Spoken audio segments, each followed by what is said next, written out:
చేస్తున్నానయ్యా. అటు ప్రార్థన నువ్వు చేయగలిగితే ప్రతిరోజు నీ జీవితంలో కార్యాలు చేస్తూ ఉంటాడు. నేను తమ్ముడు నాకు చెప్తున్నాను, సాక్ష్యం చెప్పేటప్పుడు ఏమంటే ప్రతి ఇంటర్వ్యూకి నేను శ్రీకాంత్ అన్నతో ఫోన్ చేసుకునేవాడిని, మేము మాట్లాడుకునేవాళ్ళని. ఇక్కడ గొప్ప వాళ్ళు ఎవరు అంటే తమ్ముడుకున్న విశ్వాసం గొప్పది. హల్లెలూయా. తమ్ముడుకున్న విశ్వాసం, ప్రభు ప్రార్థన వింటాడు అనే ఆ యొక్క ఆశ, తర్వాత ప్రభు పైన ఆధారపడిన ఈ భక్తి బిడ్డలు ఎవరు కూడా దేవుడు విడిచిపెట్టినట్టు లేదండి.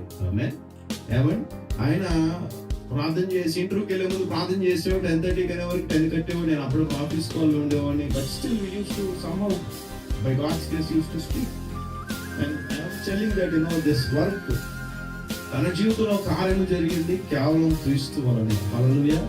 ప్రభు కృపణ వల్లే తన జీవితంలో ఈరోజు ఉద్యోగం వచ్చిందనే సత్యాన్ని ఎవరు కూడా మార్చలేరు. Because of God's grace.